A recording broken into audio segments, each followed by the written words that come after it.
Hi, welcome to day 9.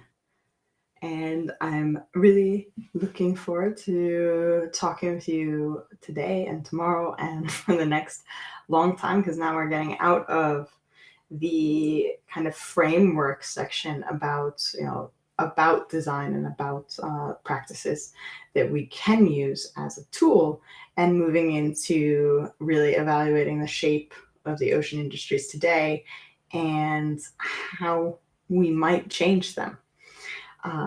So today is the last day of the framework, except for tomorrow we'll do a little review of part 1, and then part 1 will get published as one grouping.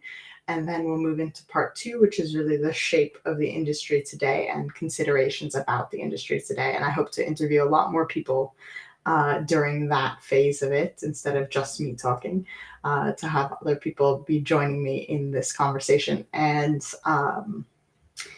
the point talking about today is really about the value that we can extract here. And one of those is that I believe that business objectives can and should be considered in a cluster objective view with trade-offs for developing long-term win-win scenarios. And what I mean by that is we can't and shouldn't try to do everything in-house. We shouldn't try to shape the industry in-house. I think that through collaborative development, although it can be complex and it can be difficult to manage in some ways, can almost always lead to better long-term results than trying to do it in-house. So making a collective where we can develop towards delivering on ESGs and delivering on the sustainable development goals is a huge potential that's often not used. And while there's a lot of business clusters around, they're not truly a lot of the time doing collaborative development on collaborative projects, because none of the stuff that we're doing or need to do for the energy transition can be done by one company. Even the biggest companies that there are, they'll need to be partners, they'll need to be suppliers, and there's going to be a huge framework around that where many companies will have to work together in order to deliver. An example of that would be moving vessels from being fueled by heavy fuel oil to moving them to something as easy in some ways as LNG, where it's got an infrastructure around it, to something that's more difficult like hydrogen or like ammonia, where there's not as much of supply currently, there's not as much infrastructure around it. It's difficult or more difficult to handle. It's more difficult for people to be around.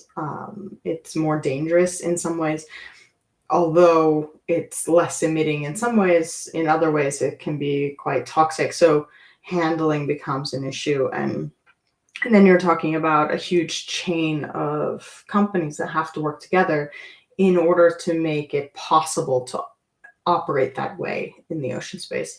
So I think that going forward, as we're looking at the industry as it exists today and the different companies and talking to different company leaders about what they're doing in the ocean space, we need to think about how they fit together into this wider picture of stakeholders and how those stakeholders serve each other and serve the world.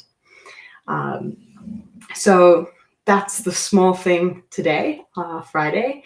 And tomorrow we'll jump into the review of this design tool and framework and how we're going to use it. And I'm going to start putting some more documents kind of things on my website that includes the map that we're going to build together over the next part of the project, mapping the different stakeholders that exist in the industry and the different players and the different companies and how they're interconnected. So hopefully over time, we'll build a very complex picture that is more complete that we can use then in designing what the industry might look like going forward and how we can work on that. And yeah, that's it for today. We'll talk to you quite soon tomorrow, and have a great Friday.